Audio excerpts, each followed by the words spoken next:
मुझसे एक शख्स ने पूछा कि ये बताएं कि वलीउल्लाह कौन होता है। यानी वली का मतलब दोस्त, अल्लाह का दोस्त। तो यूँ तो कुरान में आयत है जिसमें वली की डेफिनेशन है और बहुत से और तरीक़ों से बताया जाता है। मुझे एक अपना एक पेशेंट याद आया जो कि पिछले दिनों मेरे पास आया। उनको शुगर थी और शुगर की वजह से उनका पैर का ज़ख़म ख़राब हुआ और उनकी एक टांग जो है वो काटनी पड़ी।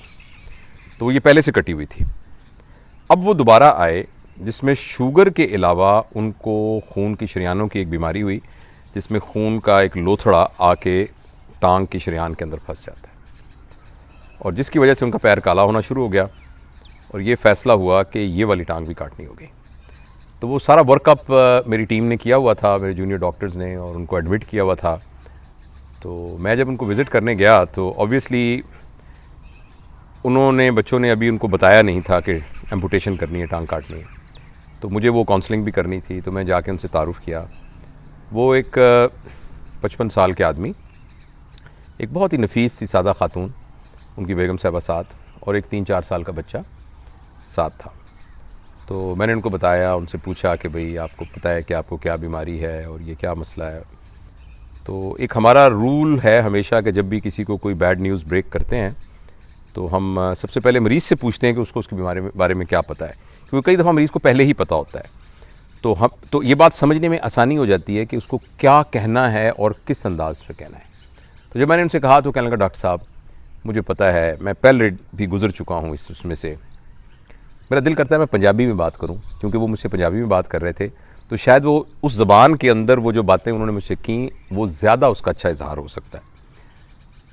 तो मैंने कहने लगे कि इस लत्त दा तो मैंने पता है कि इहदा कट्टी गई है, तो इहदा भी मैंने पता है कि शुगर की वजह नाल गल गई है, नाले मैं हत्थ लाना है, मैंने पता है कि कित्थों तक ठंडी है, तो ये लत्त भी कट्टनी पैनी है।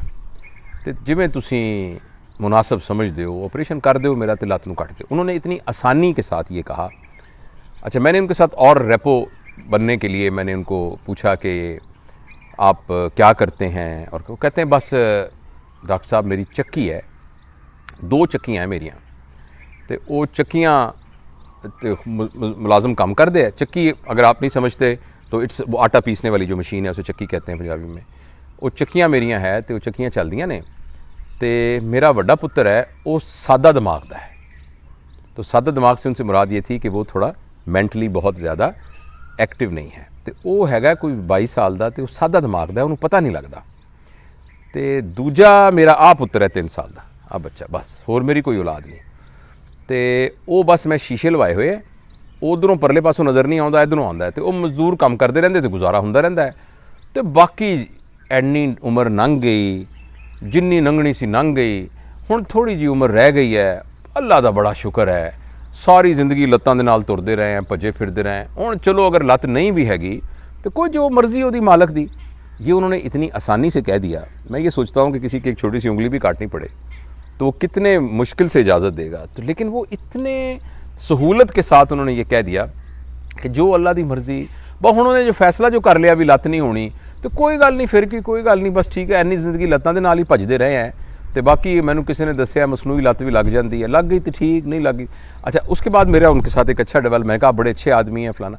जब उनका मैं ऑपरेट करने लगा, और ये इनफैक्ट आज ही की बात है, आज ही ऑपरेशन थिएटर की बात है, मॉर्निंग में, और मैंने उनसे थोड़ी सी और बात की। वो उनको चूँकि स्पाइनल में करना था, मरीज़ जाग ही रहा होता है, तो मुझे बताने लगे कि बस डॉक्टर साहब मसला ये है कि ए दुनिया दे विच ना थोड़ी देर वास्ते सानू भेजिया भी भज नठ लो, दौड़ दूड़ लो, जो कुछ करना कर कुर लो, उस तो बाद एकदम टाइम आ जाएगा।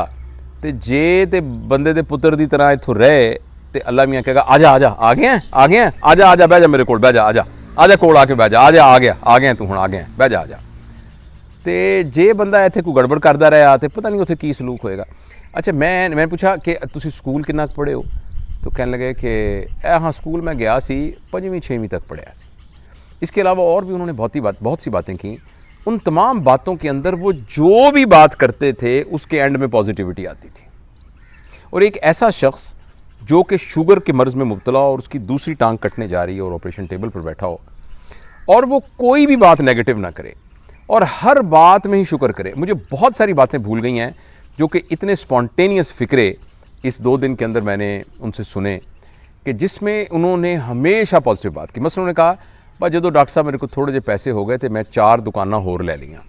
तो मैं कहा दुकानां कौन चलाता है? नहीं वो मैं किराए करूए ते नहीं दिंदा, उत्थे लोग होंदे ने ना तो उन्हों का कोई कारोबार वगैरह नहीं चलता, तो मैं उन्होंने कहना कि चल यार एक मेरी दुकान खोल लै तो लैके तू अपना कारोबार चला दे। मैं कहा किराए तो देंदे होगे? कहते नहीं किराए करूए तो की देना, वो बेचारे किसी का कारोबार नहीं चलता। मैं कहना चलो मेरी दुकान की हिफाजत रहेगी तो वह किराया हो जाएगा। पता लगा कि उनकी 4 दुकानें हैं जो उन्होंने ऐसे लोगों को दी हुई है इसलिए कि वो अपने बिज़नेस को इकट्ठा कर सकें। वो किसी यूनिवर्सिटी में नहीं पढ़े हुए, किसी जगह पर उन्होंने वो नहीं किया, लेकिन उनके अंदर एक ऐसी सलीमुल फितरत तबीयत थी। तो मैंने दिल में सोचा कि ये लोग हैं जो वलीउल्लाह है, ये लोग हैं जो ज़िंदगी को अपनी इन तमाम महरूमियों के बावजूद एक पॉजिटिव अप्रोच के साथ देख रहे हैं।